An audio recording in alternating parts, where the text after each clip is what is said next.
Question paper discussion. अगर मुझसे एक लाइन में पूछोगे तो सर पेपर कैसा था, मैं बोलूंगा पेपर बहुत इजी था। अगर मुझसे एक लाइन में पूछोगे कि सर पेपर में कौन सा क्वेश्चन छोड़ना चाहिए, स्ट्रेट अवे अमेलगमेशन का। सर क्या बात कर रहे हो, अमेलगमेशन का छोड़ना चाहिए? अगर बच्चा 100 आउट ऑफ 100 मार्क्स टारगेट करना चाह रहा है, अगर बच्चा 100 में से मिनिमम 90 टारगेट करना चाह रहा है, तो ये पेपर आपको हेल्प करेगा। इस पेपर में बहुत सारे एग्जाम्शंस आएंगे, मैं लिख के दे सकता हूं, गारंटीड है इस पेपर में बहुत सारे एग्जाम्शंस आएंगे। मैं इसलिए बोल रहा हूं कि अमेलगमेशन का क्वेश्चन छोड़ना चाहिए, इसलिए नहीं कि वो टफ था, टफ नहीं था, सिर्फ वो टाइम टेकिंग ज्यादा हो सकता था क्योंकि उसमें एक लिक्विडेटर का पॉइंट दिया हुआ था। बस उस चीज को छोड़कर बाकी अमेलगमेशन के क्वेश्चन में कोई प्रॉब्लम नहीं थी। मुझे पर्सनली लगता है कि मैक्सिमम बच्चों ने अमेलगमेशन का क्वेश्चन ही छोड़ा होगा। Paper was damn easy. Paper was लेंदी, क्या लेंदी हमेशा होता है। मैंने आपको क्लास जब हमारी स्टार्टिंग हुई थी सेकंड थर्ड क्लास में, इफ यू रिमेंबर, मैंने आपको बोला था कि एडवांस अकाउंट्स का पेपर हमेशा लेंदी आता है। कभी कंप्लेन मत करना किसी से भी कि सर एडवांस का पेपर लेंदी आया। एटलीस्ट जय सर का स्टूडेंट कभी कंप्लेन ना करे क्योंकि वो जय सर से सुन चुका है कि एडवांस अकाउंट्स का पेपर लेंदी आता है। Anyways paper was very good. Roll number हटा दो नहीं तो तुम लोग। नंबर ऑफ क्वेश्चन टोटल 6 है, ठीक है ना, 3 आवर्स का है, ये तो सबको पता ही रहता है। 15 पेजेस का पेपर है। कंपलसरी करना है आपको फर्स्ट क्वेश्चन। मैंने एबीसी एनालिसिस दिया था इस बार जैन 21 के लिए। मैं कभी कभार एबीसी एनालिसिस दे पाता हूं, मेरे पास समय होता है तो मैं दे देता हूं, समय नहीं हो पाता तो मैं नहीं दे पाता हूं। मैंने इस बार एबीसी एनालिसिस दिया था और उसमें मैंने स्पेसिफिकली कुछ चीजों पर हाईलाइटिंग किया था कि भाई जैसे पीसमल डिस्ट्रीब्यूशन वाला क्वेश्चन पार्टनरशिप का करके जाना। एक दिन पहले मैंने डाउट सॉल्विंग सेशन रखा था, उसमें मैंने बोला था कि हाईएस्ट रिलेटिव मेथड जरूर देख के जाना, वही आया। एबीसी एनालिसिस में मैंने जो जो ए कैटेगरी की चीजें रखी थी और बी कैटेगरी की मैक्सिमम उसमें से आया। एएस 90 में मैंने साइड में स्पेशली लिखा था कि भाई सेल एंड लीजबैक देख के जाना, सेल एंड लीजबैक आ गया। चलिए कुछ कुछ चीजें आपको पता, जो जो चैप्टर आपने पढ़े हैं तो उनको लेकर आपको मैं ज्यादा डिस्कशन करूंगा, बाकी चीजों पर डिस्कशन नहीं करूंगा। पहला question was on as 26। It is a very simple question, करना कुछ नहीं था, सिर्फ एएस 26 के अकॉर्डिंग इंटेंजिबल एसेट की कॉस्ट निकालनी थी। इंटेंजिबल एसेट को हम फॉरेन करेंसी में ले रहे हैं, फॉरेन करेंसी का कन्वर्जन रेट भी वो आपको दे रहा है 100 रुपए पर यूरो पर पाउंड। सिंपल का क्वेश्चन था, बहुत ईजी था, ये आपके बुक का क्वेश्चन है। और मैं ये भी नहीं बोलूंगा कि मेरी बुक, सीधी बात है, हम लोग भी कहीं ना कहीं इंस्टीट्यूट के और कहीं ना कहीं से लाते हैं, तो बुक का क्वेश्चन है। This question was very good question, हालांकि गुड क्वेश्चन के साथ साथ इजी क्वेश्चन था। ये क्वेश्चन एएस 5 का था। इसमें बस ये पूछ रहा था कि भाई अकाउंटिंग पॉलिसी, इन आइटम्स में से बताइए कौन कौन सी अकाउंटिंग पॉलिसी होती है, कौन कौन से अकाउंटिंग एस्टीमेट होते हैं, कौन कौन से एक्स्ट्राऑर्डिनरी आइटम होते हैं, कौन कौन से प्रायर पीरियड आइटम होते हैं, कौन कौन से ऑर्डिनरी एक्टिविटी होती है। मैं पर्सनली मानता हूं कि ये क्वेश्चन सबको पता होना चाहिए, ये नॉलेज वाली चीज होती है। पता होना चाहिए बच्चे को कि यार ये चीज अकाउंटिंग एस्टीमेट बोलते हैं, ये चीज अकाउंटिंग पॉलिसी बोलते हैं, ये चीज अकाउंटिंग ऑर्डिनरी एक्टिविटी होती है, वो एक्स्ट्राऑर्डिनरी होता है, वो प्रायर पीरियड आइटम होता है। ये पॉइंट बहुत अच्छा था, ये एएस 5 के बेस पर आया था। मैंने इसको वैसे भी ए कैटेगरी में डाला था, मैं साथ साथ लिख देता हूं ए कैटेगरी। एएस 17 से आया था, इजी क्वेश्चन था। अभी तक हमने एएस किए नहीं है तो मैं ज्यादा बात नहीं करूंगा, मैंने इसको बी कैटेगरी दिया था। एएस 17 को मैंने बी कैटेगरी इसलिए दिया था, और अगला क्वेश्चन एएस 22 का है, एएस 22 का, वो भी मैंने बी कैटेगरी दिया था। इन दोनों को मैंने बी कैटेगरी इसलिए दिया था क्योंकि जस्ट इससे पिछले अटेम्प्ट में नवंबर में ये क्वेश्चंस इन दोनों में से आए थे, मतलब एएस 17 और 22 में से आए थे, तो इस बार फिर से आ गए बी कैटेगरी। सर जी अभी तक हमारी क्लास में एएस डिस्कस हुए नहीं तो मैं इसलिए ज्यादा इस पे सोच विचार कर नहीं रहा हूं। हाँ आइए इस क्वेश्चन पे, कितने मार्क्स का क्वेश्चन है ध्यान से देखिए, 20 मार्क्स का क्वेश्चन है। ये है आपका अमेलगमेशन का question.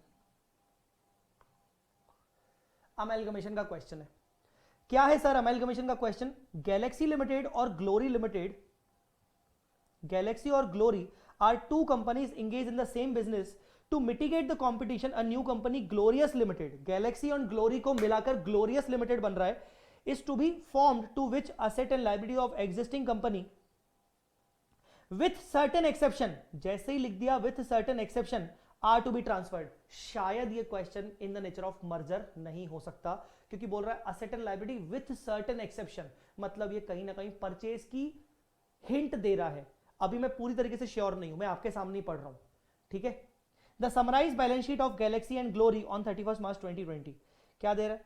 Equity capital, reserves, P&L। अच्छी बात यह है कि कोई भी स्टैट रिजर्व नहीं है। 6% डिबेंचर्स सिर्फ ग्लोरी में है। ट्रेड पेबल्स, फिर PPE वगैरह दिए हुए हैं, माइनस डेप्रिसिएशन वगैरह, और मोटर व्हीकल, ठीक है। इन्वेंट्री, ये किसी की उंगली दिख रही है inventory, trade receivable, cash and bank, ठीक है। Assets and liabilities are to be taken at book value with following exception, with following exception. पहला, debentures of Glory are to be discharge by issue of 8% debentures of Glorious at a premium of 10%। क्या ये point आपसे बन नहीं सकता? हमने debentures पर कितना ज्यादा फोकस किया था, याद है आपको? Debenture of Glory are to be discharge by issue of 8% debenture at a premium of 10%, ठीक है। 10% प्रीमियम पे इशू होगा, इशू 10% प्रीमियम, ठीक है। Plant or machinery of Galaxy are to be valued at 252 पे वैल्यू हो रहा है। डेफिनेटली ये क्वेश्चन परचेज मेथड का है, ये क्वेश्चन परचेज मेथड का है। Goodwill is to be valued, जैसे ही बोल दिया गुडविल, परचेज मेथड, शॉर्ट ये क्वेश्चन किसका है? परचेज मेथड, सीधा सीधा परचेज मेथड आ गया। इस क्वेश्चन को अटेम्प्ट क्यों नहीं करना चाहिए था, इसका कारण है सिर्फ ये वाला पॉइंट। हो सकता है ये वाला पॉइंट बच्चों को थोड़ा सा उलझाता।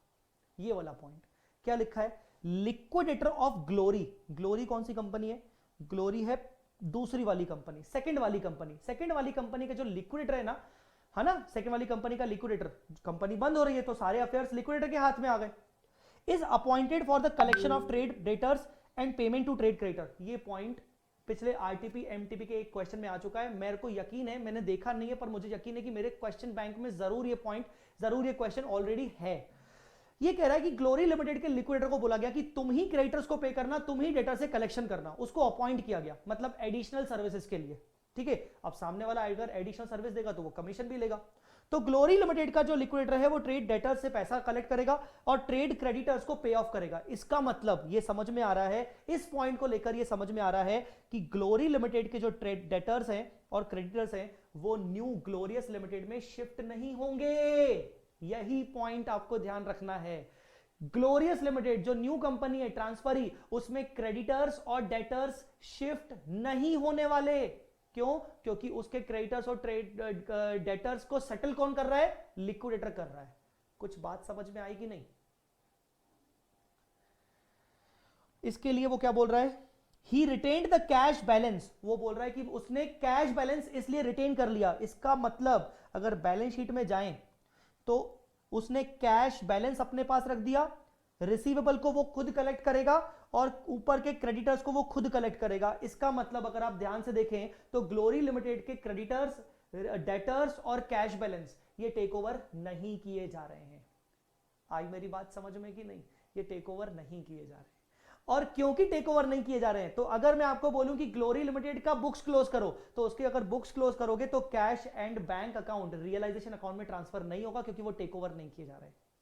कुछ बातें समझ में आ रही हैं कि नहीं? आगे कह रहा है कि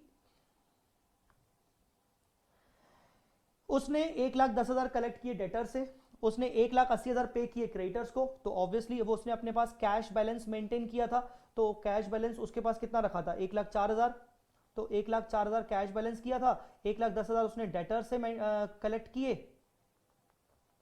और उसने पे किया डेटर्स क्रेडिटर्स को 180 क्रेडिटर्स को।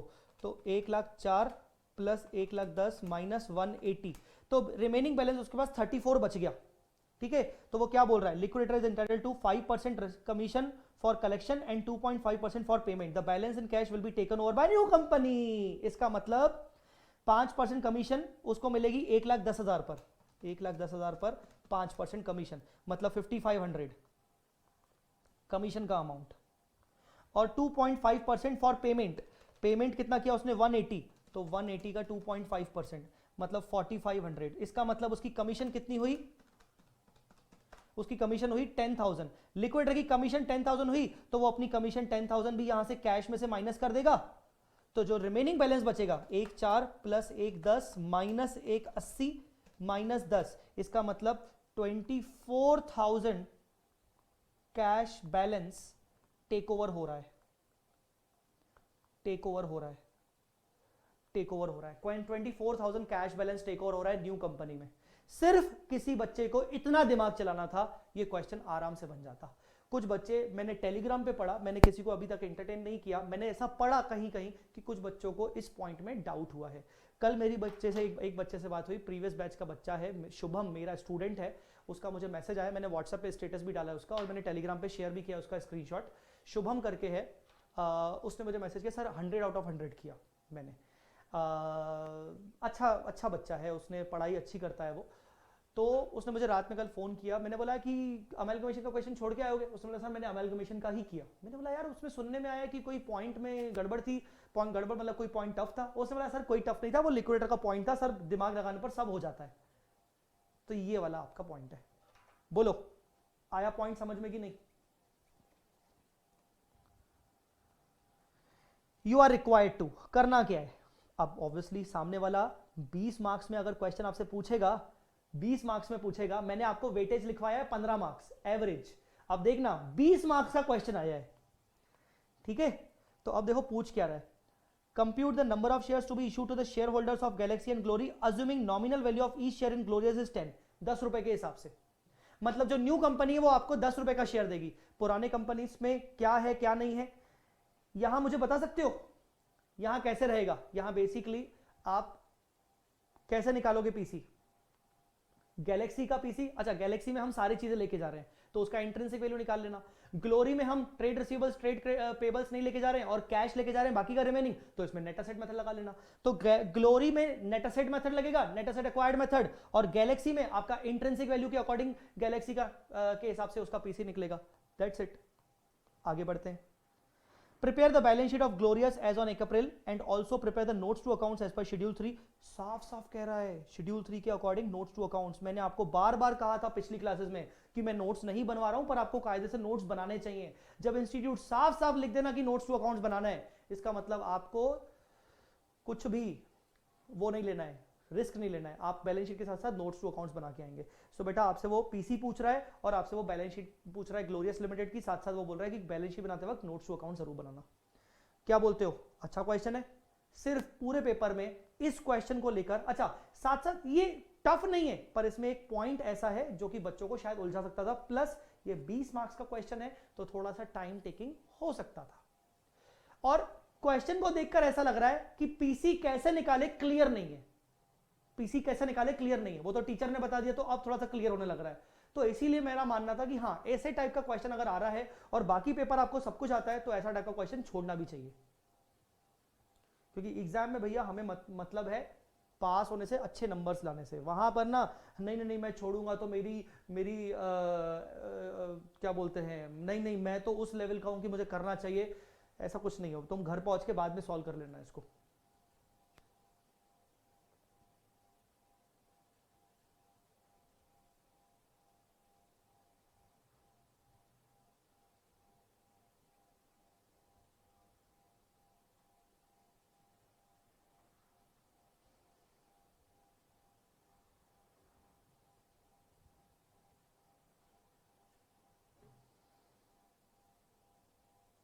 ठीक है, आगे बढ़े। तो ये अमेलगमेशन का क्वेश्चन था। चलिए आगे बढ़ते हैं। सेकंड, एक 15 मार्क्स का क्वेश्चन दिया हुआ है पार्टनरशिप का। मैंने इसको ए कैटेगरी रखा था। अच्छा, मैंने अमेलगमेशन को वैसे बी कैटेगरी रखा था, मैं आपको बता दूं। मैंने इंटरनल रिकंस्ट्रक्शन को ए कैटेगरी रखा था क्योंकि इंटरनल रिकंस्ट्रक्शन पिछले 1-2 बार से नहीं पूछा गया, पर इस बार भी इन्होंने नहीं पूछा। ठीक है, मैंने पार्टनरशिप का जो ये क्वेश्चन आया है, ये बेसिकली क्वेश्चन है आपका पीसमल डिस्ट्रीब्यूशन का, distributed among them at the end of each month. तो मैंने इसको ए कैटेगरी रखा था। ये हाईएस्ट रिलेटिव कैपिटल मेथड एचआरसीएम पे ऊपर एप्लीकेबल है। अभी आपने पार्टनरशिप अभी किया नहीं है तो इसलिए मैं ज्यादा इस पे बात नहीं करूंगा। ऑल्दो पार्टनरशिप का ये अच्छा क्वेश्चन है, फ्रॉम बुक आईसीए के मॉड्यूल से आया, ये कह सकते हैं, अपनी बुक में भी रहता है। 5 मार्क्स का एनबीएफसी का क्वेश्चन आया है। एनबीएफसी को ऑलवेज मैं एक कैटेगरी में रखता हूं।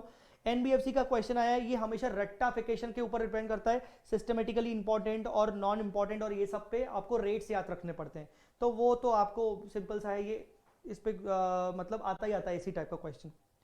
20 मार्क्स का क्वेश्चन भाई साहब, 20 मार्क्स का क्वेश्चन कंसोलिडेशन का आया है।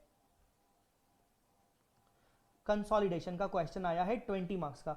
इसको मैंने ए कैटेगरी में ही रखा था, हालांकि मैंने साथ साथ बोला था कि कंसोलिडेशन का जब चैप्टर करके जाओ तो कंसोलिडेट पीएनएल जरूर करके जाना, इंस्टीट्यूट पीएनएल से रिलेटेड पूछ सकता है, पर उन्होंने नहीं पूछा। बहुत very very easy, very very easy. अगर बच्चा मुझसे पूछे कि सर मैं ये वाला क्वेश्चन छोड़ूं कि मैं ऊपर अमेलगमेशन का 20 मार्क्स वाला छोड़ूं, तो मैं बोलूंगा कि ऊपर वाला छोड़ना, क्योंकि ये 20 मार्क्स का क्वेश्चन तेरे से 20 मिनट में हो जाएगा और वो 20 मार्क्स का क्वेश्चन तेरे से 30 मिनट्स में होगा। वो 10 मिनट तेरा ज्यादा ले सकता है। वो अमेलगमेशन का क्वेश्चन तेरे से 30 मिनट्स लेगा, बहुत सारे बच्चों का तो 40-45 मिनट्स भी ले सकता है। पर ये कंसोलिडेशन का क्वेश्चन इतना आसान कि ये 20-22 मिनट से ज्यादा नहीं लेगा, तेरे पूरे पूरे 10 मिनट मिनिमम बच रहे हैं। तो ये बहुत ही इजी क्वेश्चन था। इस क्वेश्चन में कोई एडजस्टमेंट था ही नहीं, सिर्फ एक रीवैल्यूएशन रिलेटेड एडजस्टमेंट था बस। तो मुझे पर्सनली लगा कि बहुत अच्छा है, अच्छी बात है, 20 मार्क्स का दिया है। डेफिनेटली हम ट्राई जरूर करेंगे, मैं तो बोलूंगा कि आप खुद ट्राई करके आइए, फिर हम इस पर डिस्कशन करेंगे, ठीक है। अच्छा भाई साहब, ये तो मुझे देखकर इतनी खुशी हुई। जस्ट एक दिन पहले मैंने डाउट सॉल्विंग सेशन रखा, तो उसमें बच्चे मुझसे पूछने लगे सर बैंकिंग में आपको क्या लगता है क्या आएगा। तो मैंने बोला यार एक काम करना, रिबेट वाला क्वेश्चन एक रहता है वो तो करके जाना, पर टीयर 1 कैपिटल टीयर 2 देख के जाना। मुझे ऐसा लगता है कि टीयर 1 टीयर 2 आ सकता है, बहुत दिन से नहीं आया, आ गया। तो इसको मैंने एक कैटेगरी बोल देता हूं, क्योंकि मैंने डाउट सॉल्विंग सेशन में टीयर 1 टीयर 2 को मोस्ट इंपॉर्टेंट बोला था। 10 मार्क्स बैंकिंग।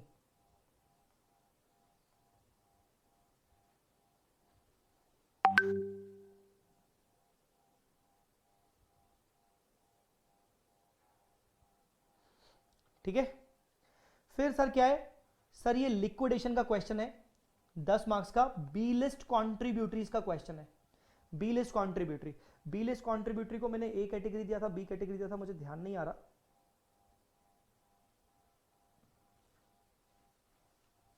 एक सेकंड, मेरा लैपटॉप चार्ज नहीं हो रहा।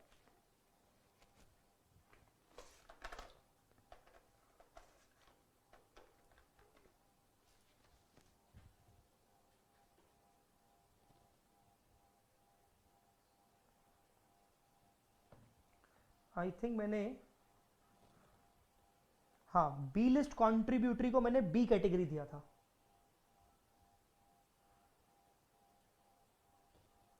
मैंने इसको बी कैटेगरी दिया था, बी लिस्ट कॉन्ट्रीब्यूटरी को। बहुत ही इजी, बहुत ही इजी, वेरी इजी।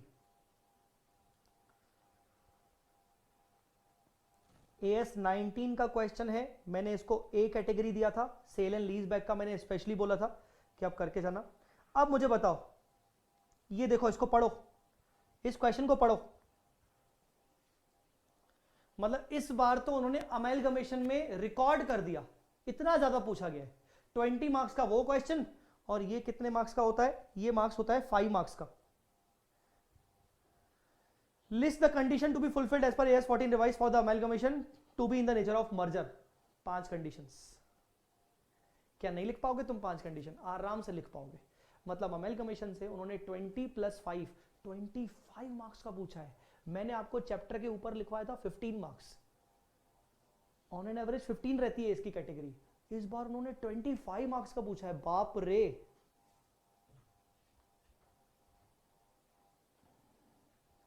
क्लियर बेटा?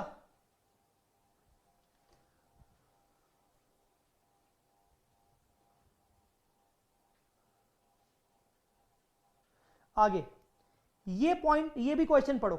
नहीं ये वाला नहीं, हाँ ये वाला पढ़ो, पढ़ो पढ़ो, इस क्वेश्चन पढ़ो। तुमने ये चैप्टर किया हुआ है, ये क्वेश्चन पढ़ो, तुमने ये चैप्टर किया हुआ है। I think if I am not wrong, तुमने ये चैप्टर किया हुआ है।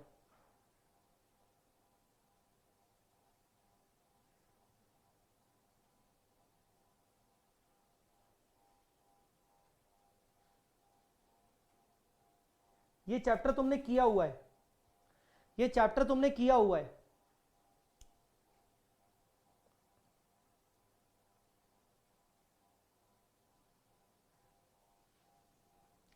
Raja Limited has its share capital divided into equity shares of 10 each. On 1/8/19 it granted 2500 employee stock options at 50 per share when the market price is 40. 40 में से 50 गया, 90 बचा. Interest with the option were to be exercised between 110 to 35. Oh my god, वो भाई, the employee exercised their option for 2400 shares only and the remaining option left. Raja Limited closed its books of accounts on 31 March every year. भाई साहब, question आया है ESOP से. यार कुछ तो लेवल दे देते यार, लिटरली कुछ भी लेवल नहीं. 5 मार्क्स का आया है. इसको भी मैंने ए कैटेगरी दिया था वैसे, क्योंकि ईसॉप से आता ही आता है, ईसॉप से हमेशा आता है. क्या ये क्वेश्चन आपसे नहीं बनेगा? 100% बनेगा. अभी तक 20 मार्क्स का अमेलगमेशन हम कर चुके हैं, अमेलगमेशन का चैप्टर. 5 मार्क्स का एक और अमेलगमेशन का मर्जर वाला 25, और ये 5 मार्क्स का 30 मार्क्स. अभी तक हम जितना टॉपिक्स कर चुके हैं उसमें मैं देख रहा हूं कि कितने मार्क्स का कवरेज हो चुका है हमारा.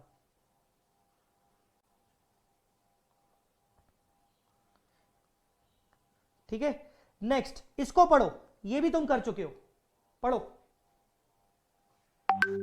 पढ़ो पढ़ो पढ़ो पढ़ो. Equity capital is by held by Anu, Adi, Arun in proportion of 30-40 and preferential capital is held by Sonu, Shri and Sanya. सीधी सच्ची बात है, पेपर चेकर जो होगा उसके ये पहचान के बच्चे होंगे, उसके भतीजे, भांजे, बहन के लड़के लड़कियां, भाई के लड़के लड़कियां, खुद के बेटे बेटियां, डेफिनेटली उसने अपने नाम दिए होंगे. In the proportion of 40-10-50, if the paid up equity capital of the company is 60 lakh, preferential capital is 30 lakh, find out the proportion and percentage of their voting rights in case of resolution of winding up of the company. बताइए साहब, कौन सा chapter है? Differential voting rights calculation. Yes, differential voting rights calculation. क्या हमने नहीं किया था? बायबैक के सबसे लास्ट में डिफरेंशियल वोटिंग राइट्स कैलकुलेशन किया था कि नहीं किया था? इजी क्वेश्चन, बताइए. Very easy. एक सेकंड में देख लूं कि मैंने यहां पर डिफरेंशियल वोटिंग राइट्स के रिस्पेक्ट में कुछ बोला था क्या. हाँ, डिफरेंशियल वोटिंग राइट्स के केस में मैंने सी कैटेगरी दी थी, क्योंकि इसमें से क्वेश्चन नवंबर 20 में पूछा गया था और मुझे लगा यार डिफरेंशियल वोटिंग राइट है, ये बहुत ही कम पूछा जाता है. इस बार मुझे बहुत, देखो इस बार ना मैं आपको ये बोलूं कि बच्चा हमेशा क्या सोच के चलता है, पिछली बार आया था इस बार नहीं आएगा, पिछली बार आया था इस बार नहीं आया. इस बार बहुत कुछ ऐसा हुआ है. AS26 कहां है? AS26 सी कैटेगरी दिया था. क्यों? क्योंकि पिछली बार 2 क्वेश्चंस पूछे गए थे 5-5 मार्क्स के, इस बार भी पूछा गया. AS17 पिछली बार भी पूछा गया था. AS22 पिछली बार, यार मतलब AS तो उन्होंने हद कर दी. उन्होंने AS17, AS22, AS26 तीनों उन्होंने पिछली बार पूछे थे, इस बार फिर से पूछ लिया. अमेलगमेशन पिछली बार पूछा था, इस बार पूछ लिया. डिफरेंशियल वोटिंग राइट पिछली बार पूछा था, इस बार पूछ लिया. अब बताओ, क्या आप हमेशा ऐसी थिंकिंग रखोगे कि नहीं पिछली बार आया था तो इस बार नहीं आएगा? ऐसा कुछ नहीं होता.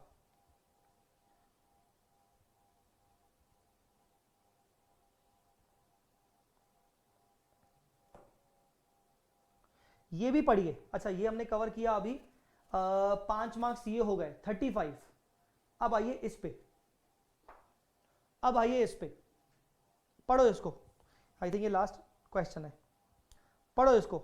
Directors of Umang Limited passed a resolution to buy back 5 lakh number of its fully paid equity shares of 10 each at 15. This buyback is in the compliance with provision. वो बोल रहा है ऑलरेडी कंप्लायंस किया हुआ है, सारे conditions fulfilled है. Sold it's investment of 30 lakh in for 25. Investment बेच रहा है. आपको पता है जब हम इन्वेस्टमेंट बेच रहे हैं तो इसका मतलब आउट ऑफ फ्री रिजर्व का यूज होता है. Issued to 20,000 preference shares at par. Fresh issue कर रहा है. Used 15 lakh of its security premium account apart from its adequate balance in general reserve to fulfill the legal requirements. Company has necessary cash balance. Cash balance है. You are required to pass the journal entries including narration regarding buyback. भाई साहब बताइए, क्या ये question आपसे नहीं बनेगा? आपको पता है ना वर्किंग कैसे करते हैं? 5 मार्क्स का ये क्वेश्चन, मैंने इसको ए कैटेगरी दिया था. Very very easy boss. 40 marks का पेपर हम अभी आज ही के दिन कर सकते हैं. मैंने आपको जितना भी पोर्शन करवाया है, आज की जो हमारी क्लास है, शायद 24th या 25th क्लास है आज. कितनी वाली क्लास है? जो भी है 24th या 25th क्लास है, 25th क्लास है. 25 क्लासेस में हम 40 मार्क्स का अटेम्प्ट कर पा रहे हैं. ये हमारे लिए बहुत अच्छी बात है, ये हमारे लिए बहुत जबरदस्त बात है. So this was paper discussion. Chart revision बच्चों रह गया, कोई बात नहीं, चार्ट रिविजन हम बाद में, मैं जो अपने यूट्यूब पे लाइव सेशन लेता हूँ क्वेश्चन बैंक का, जब मैं लूँगा तो मैं उसके साथ चार्ट रिविजन आपको करवा दूंगा, ठीक है। मैं चार्ट रिविजन उसके साथ आपको करवा दूंगा, क्योंकि अब बहुत देर हो गई है, मुझे आगे की क्लासेस को भी प्लान करना है।